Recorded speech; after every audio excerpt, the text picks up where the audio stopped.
Hi everybody, welcome back to the channel. I've actually been getting some really positive feedback about some of the DVD hauls that I've been showing. I did some big huge ones for all of 2023, my big huge piles of 2024, some other pros and cons of the thrift shopping, but I actually decided not to let my pile get so huge over here on my little city to the point where I need to do a big huge haul video. Um, I thought as I have some finds, maybe I can still talk about some of the small batches, and maybe that gives me a little more time to get into a little bit of reviews per se. Who knows? But I was doing some thrift shopping. Obviously, it's getting into 'tis the season Halloween material, so I have a lot of other fun content for that. But I did find some more videos, CDs, books along the way.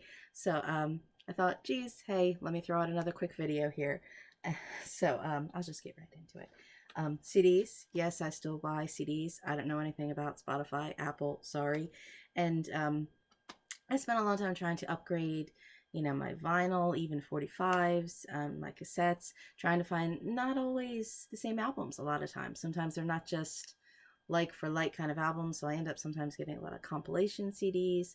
But then sometimes you may actually find some really obscure good things CDs that aren't available on streaming. And some of these Goodwill's been marking them $1, but when they're the half off, I mean for 50 cents, I'm gonna get them. so let's see what I have here. And I have done reviews at my blog, I think Therefore a Review. I have done music reviews at different times. There was a phase where I was doing some Christmas reviews, but I have done some other music. But Ella Fitzgerald I have written about previously.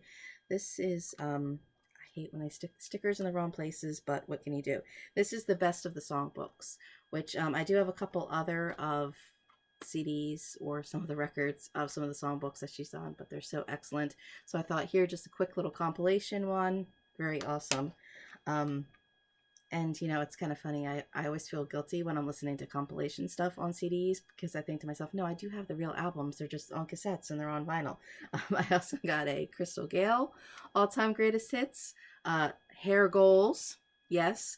But of course, the biggie, Don't Make My Brown Eyes Blue. That's immediate for 50 cents.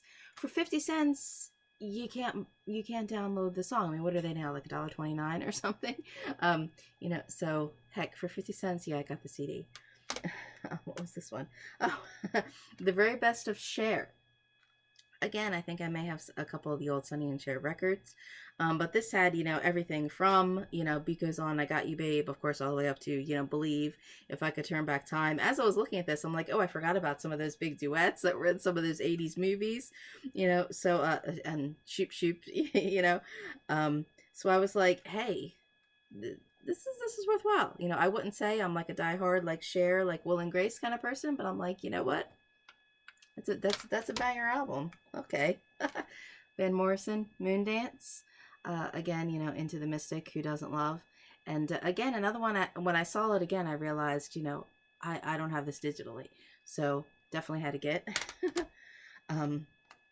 Elton John duets, actually. And again, things that I have on records or cassettes, I think I have other greatest hits Elton John's. But I do love the Don't Let the Sun Go Down on Me, George Michael. So again, 50 cents. I was like, you know what? I'll listen to this. Sure. Okay. Last couple here. Sandy Patty, actually. I had a lot of her cassettes, and I don't like contemporary Christian music. I'm sorry, it's not my style at all. And of course, and I guess maybe the way it sounds now is maybe slightly different than the way it sounded in the 80s. But I had her cassettes in the 80s. I really love her voice. She's, operatic soprano. And but then of course, she, oh my God, she had scandals. She got divorced. She got kicked out of the community or something. And she has done other opera recordings, like Via della Rosa and such. So this was one that had some songs that I didn't have, which included some of her gospel music and a couple of opera songs. I was like, hey, okay, 50 cents, sure. And this actually, I don't know what this is. I am a completist. I love the Bee Gees. This must have been maybe some kind of EP or something. It's Paying for the Price of Love, which comes from their album sizes and everything. But it's got different Jelly Bean remixes, Ocean Drive remixes. So I feel like this must be some kind of um, remix techno kind of EP or something. But I was like, I don't care. I'm a completist. I'm gonna get it. So those were the CDs. It's really fascinating to me to think that all the music that I've ever had is on a jump drive that I can play in the SUV. Um, and then when I'm listening to something in the SUV, I'm like, wait, something's missing. So I have to make sure that I actually plug in my external drive and get all these on file. I do have a big boom box that still has a double deck cassette that I do still listen, but I need to keep up with my digital upgrades. I know I've got some Christmas music too that I'm behind. Every so often I see some Christmas CDs. I say, oh yeah, I'll get back to doing some Christmas holiday reviewing, but I haven't. Sorry. All right, some DVDs here. It's really nice. It's folks liked my Snapcase DVD collection video. I just thought that was kind of a fun little show and tell thing. So it makes me wonder, should I do some more like, here's my TV sets or here's all my horror sets? But I did get a couple other Snapcases at the store. Pleasantville and Lady Hawk, both wonderful, lovely films that are just so endearing. And again, just I'm not necessarily seeking out Snapcases now, and there have been a couple times where I have seen shows that I do like and they're on a Snapcase, but then actually when I open them and check them up, they do look really dirty and beat up, and I think, geez, will these not play? And sometimes these are like the full $2 a piece, and I think, well, okay, if it's like the dollar sale or something, then, or maybe if it's an oddity, I'll say, okay, I'll get it, and if there's a problem with it, oh well, it's a collector piece. But then there are a lot of times where I think, well, you know what, I know probably a better video release of it exists, so I won't get those. So sometimes I do pass on things, but then other times I can't resist. And, Goodwill actually has changed their pricing format here. It's probably not standard everywhere, but they had $1 Sunday and then the 50% off colors during the week. Now they've added the dollar through the whole week, and plus the 50% offs that are also like $3 or $2 on Sundays, which really shows you that they marked up their prices if $3 is the discount on Sunday. But also I feel like they had to do so, that they just had so much stock that wasn't moving, that people weren't buying at higher prices, because I've actually got a lot of things. I really have to do a huge Halloween haul video, as I said, because I found some other really exciting Halloween and kind of craft things. But that also means, as you can see, that I snuck in a couple movies and magics here. This is kind of cute. This was $2. Triple feature of the Tammy movies. I really do love Tammy and the Bachelor, the Debbie Reynolds, the song there, that whole part where she's in the little Civil War costume in the movie, where I'm like, oh, I want that dress. Yeah, Debbie Reynolds is not in the sequels. It's Sandra Date. So I haven't seen those in a while, because I really like Tammy and the Bachelor the most. So it'll be interesting to rewatch these and contrast and compare. When I'll get to a review like that, who knows?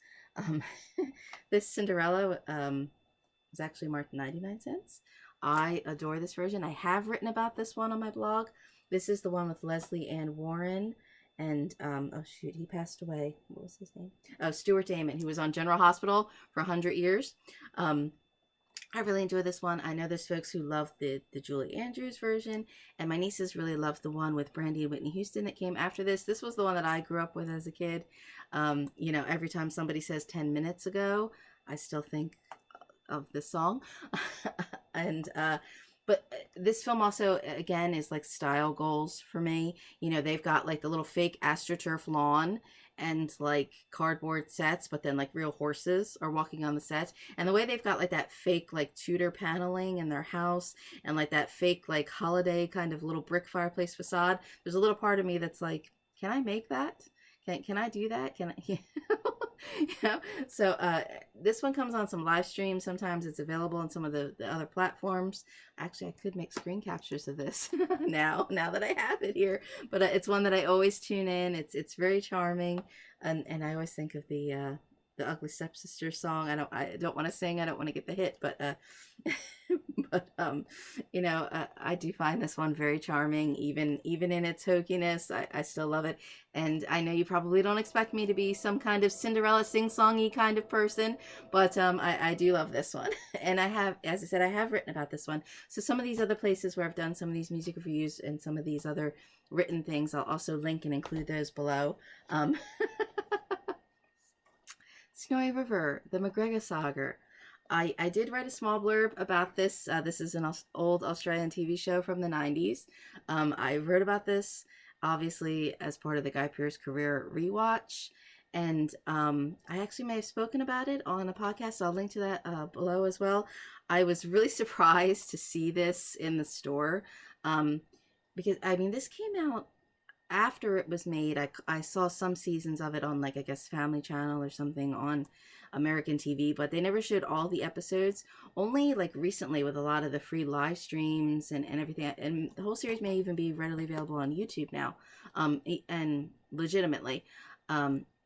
So I finally got to see the whole show, I guess not that long ago, but because the DVD sets were always only like this, these ones that are sort of compilations that only have 2, 3, 4 episodes a piece. So I was really surprised, and this was $1 color on sale.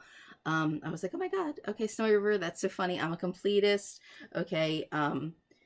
But it's kind of funny because as I was going through the Guy Pearce career rewatch, this is actually one of the compilation episodes, compilation sets that have the Hugh Jackman episodes, not the Guy Pearce episodes, which is kind of funny, So, haha, jokes on me. Maybe I'm gonna have to do a Hugh Jackman now career rewatch, The Prestige. I've spoken about that one too. So this is kind of amusing. I do also love the original Man from Snowy River movie. I've written about that as well. Last DVD wise, which is really amazing. Okay, something like this is little and obscure. Shout out my fellow Pearceness, Jaylon Salah. Maybe nobody's gonna know what the heck I'm talking about if I'm talking about Snowy River, okay, but then sometimes you come along of some massive kind of exciting, can't believe I got it boons. I know I featured when I found like a big Tudors box set, when I found Criterion sets, but I actually found 2 Golden Girls sets, seasons 1 and seasons 2. Amazing through fine, and these were actually, again, the half color, so they weren't $5 a piece, which is really, really awesome. Believe it or not, I actually did not have the Golden Girls on DVD. Shocker, I know. Maybe you can see up there, I have all kinds of other, I think I'm wearing Golden Girls socks right now. I have lots of other Golden Girls things, but I've never had the sets because I've always just relied on streaming, all the goofy Hallmark earrings and everything. But this is a lot of fun here now, actually, that I can play here downstairs on my little TV that doesn't have internet. It's just my TV, my DVD VCR over here that I can enjoy. And, are there other little features? No, I don't. Yeah, there are a couple features. So it'll be interesting to go through these and just enjoy sets of the Golden Girls. I have only written briefly about the Golden Girls, but I did actually do a video also when I did my rewatch also that included the Golden Palace. So I'll link to all that information below. And lastly, I did find a really cool book here, Hollywood, the Oral History, Janine Bassinger and Sam Wasson. This is a big hefty book. Shout out to classic connoisseur that I work with at Women in Session, Zeta Short. I'll start sending you books from my collection, books that you don't need. The real story of Hollywood, as told by luminaries such as Steven Spielberg, Jane Fonda, Frank Capra, Katharine Hepburn, Alfred Hitchcock, and nearly 400 others, reveals a fresh history of the American movie industry from its beginnings to today. So I think this is probably more historical in scope than something like Hollywood Babylon, which were some fun schlocky books. But this is big, this is exciting, and this was $2.50. That sticker right there is going to annoy me, and it's like one of these, can I peel it off the dust jacket or not? I wish they wouldn't do something like that. I wish they'd just simply, stick it on the back. But I guess beggars can't be choosers. I imagine this probably would have been a $25 book instead of a $250 book. So no, $37.50. So this was really exciting, giving me some more reading material as well. I have more watching material, more reading material. So let me know if you enjoy more videos like this. Again, sometimes I can't tell what's the algorithm. Did I hit the right hashtag? Was it the right time of day that I uploaded? You know, sometimes I have videos that only get 1 or 2 views, watches, or likes, and then I have other ones that get 100. So who knows? I probably should be more up to date on my channel, but I'm getting back into the swing of things. So you can follow some of the other links of where I've written, where I've podcasted, spoken about a few things, and thank you for being here on the channel, and thank you for watching. Bye.